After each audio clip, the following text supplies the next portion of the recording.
कि इस समय पर सब नाराज हैं। कौन? ये तीनों देवता नाराज हैं।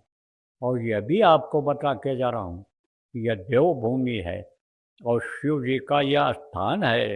आप ये समझो यहाँ रहने का, आप समझो कैलाश मानसरोवर जिसको कहा जाता है, आप ये समझो यह स्थान है इनका। लेकिन वो जगह छोड़ चुके हैं, यहाँ पर अब नहीं है। आना जाना उनका तो देर लगती है, आते जाते, लेकिन रहते नहीं हैं। अब तो वो इस समय पर बिल्कुल शिव तांडव करने पे लगे हुए हैं, डमरू बजाने में लगे हुए हैं। महादेव का डमरू डम डम बजने वाला है। अब कुछ होने वाला है, वक्त बदलने वाला है, वक्त बदलेगा। वो समय आ रहा है कि जो यानी समझो कि लिख करके महात्मा गए कि 14वीं सदी के आखिर में एक फ़कीर आएगा। फ़कीर ने लिखा उन्होंने, एक फ़कीर आएगा जो अपने हुजूम के साथ कहे दरिया को पार करेगा। आप ये समझो उस समय सड़कें काली हो जाएंगी, मकानों से नाचने गाने की आवाज़ आने लगेगी। आप ये समझो उस समय पर यानी कब्रिस्तान से उसकी आवाज़ पर मूर्ते भी खड़े हो जाएंगे। उस समय पर यानी हीरे मोती जवाहरात यानी समझो घूरों से मिलने लग जाएंगे। फिर उसके बाद में सतयुग समय आ जाएगा। ये सब लिखा हुआ सूरदास लिख कर गए, रे मन धीरज क्यों न धरे, संबत 2000 के ऊपर ऐसा योग पड़े, पूरा पश्चिम उत्तर दक्षिण 34 काल पड़े। अकाल मृत्यु जग माही व्यापे, प्रजा बहुत मरे। फिर स्वर्ण पूल बन पृथ्वी पूल सुख की बेर बढ़े। आप सहस्र बस इसलिए सतयुग व्यापे और सुख की बेर बढ़े कहा हूँ। सारी चीज़ें लिखी हुई हैं। आप ये समझो कि यानी जगन्नाथ दास की उड़िया किताब में भी लिखा हुआ है, यानी जेने पुख्य नक्षत्र कर्कट राशि होगी, पुख्य नक्षत्र होगा, इस समय पर सतयुग का प्रादुर्भाव इस धरती पर हो जाए। तो हमको आप ही बताओ, एक कुर्सी पर 2 राजा रहेंगे? बैठेंगे? नहीं बैठेंगे। एक हटेगा जब का दूसरा बैठेगा। और कलयुग जाना नहीं चाहेगा, अपनी पैठ जमाए हुए है, तो सतयुग लगाएगा थप्पड़, मार होगी, दोनों में संघर्ष होगा।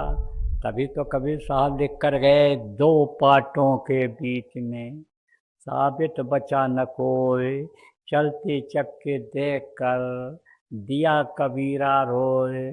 चलती चक्की देख करके और कबीर रो पड़े। देखो हाथ की चक्की होती है, बीच में जो गेहूँ होते हैं सब पिस जाते हैं। उसको देख करके कहा 2 युग पाटन के बीच में 2 युग बदलेंगे। जब एक युग बदलेगा दूसरा आएगा तो संघर्ष होगा, लड़ाई हो। त्रेता गया तब बहुत मरे, द्वापर गया तब बहुत मरे, और कलयुग आएगा तो बचेंगे? बहुत मरेंगे। मर रहे हैं जो आप पढ़े लिखे लोग बैठे हो, देख लो बमबारी हो रही है, मिसाइलें गिर रही हैं, एटम बम परमाणु बम के जंग की तैयारी चल रही है, कोई बचेगा? ये अपने ही बनाए हुए हथियार से मार दिए जाएंगे। एक बार ऐसा होड़ मचा, अब भी मचा हुआ है कि हथियार बनाओ, हथियार बेचो, इसमें सबसे ज़्यादा पैसा मिलेगा।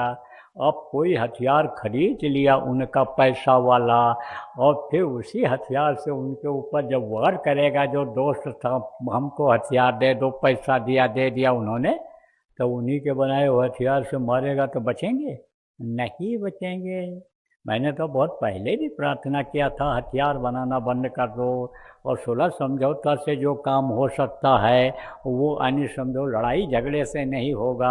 आप जितने भी राष्ट्राध्यक्ष हो, जो प्रमुख लोग हो, अब एक ऐसी नीति बनाओ कि ये हथियार बनाने का और ये रक्षा का जो खर्चा होता है, 50% से अधिक खर्चा भारत में भी रक्षा पर हो रहा है, तो ऐसा करो कि इसको देश के विकास में लगा दो। और बड़े बड़े देशों के लिए हमने कहा था कि छोटे देश को आप गोद ले लो, उनका विकास कर दो, वो भी आपको धन्य मानेंगे। लेकिन ये कहीं माने? विनाश काले विपरीत बुद्धि, और वो अब विनाश का समय आ गया। क्योंकि वही लोग प्रकृति के नियम के खिलाफ काम करने लग गए। जैसे प्रकृति के नियम के खिलाफ रावण काम करने लग गया था, बुद्धि उसकी खराब हो जाती थी, मांस खाता था, शराब पीता था और दूसरे की माँ बहन बहू को गलत नज़र देखता था। ये चीज़ भूल गई, उसके दिमाग से निकल गई। विद्वान लोगों को ये चीज़ मालूम हुआ है कि राजा राम हुए जो भगवान राम के रूप में आज जाने जाते हैं, उनके राज्य में समझो कि प्रजा बहुत सुखी थी, लेकिन सुख ये कैसे हुआ जननी समझा नहीं पर नारी, और धन पराय विष के विष बारी। यानी ही दूसरे के धन को जहर से जहर मानते थे, दूसरे की माँ बहन को अपनी माँ और बहन की तरह से मानते थे। तो यही तीन बुराई रावण को खत्म करा दिया। ऐसे ही बुद्धि खराब हो गई लोग, न खान पान इनका रहा, न चरित्र उनका रहा, न वो भगवान को याद करते हैं। वो तो कहते हैं मैं ही सब कुछ हूँ, मैं ही भगवान हूँ, मेरी पूजा करो। इतिहास को भूल जा रहे हैं कि हिरण्यकश्यप भी यही कहता था प्रहलाद से, आपके संदो ध्रुव भी यही, ध्रुव के भाई बाप यही कहते थे, तो आप संदो कोई रहे नहीं रहे। यह चीज़ सोचनी चाहिए। लेकिन विनाश काले विपरीत बुद्धि, तो शंकर जी का काम शुरू हो गया, संहार का काम है इनका शुरू हो गया। अब ये जरूर है कि हमारा आपका यह धर्म बनता है, क्योंकि कल आपको बताया था धर्म के बारे में, सत्य अहिंसा परोपकार और सेवा। तो मनुष्य ही एक परोपकारी है जो कर सकता है, तो खुद भी बचना है, दूसरों को भी बचाना है।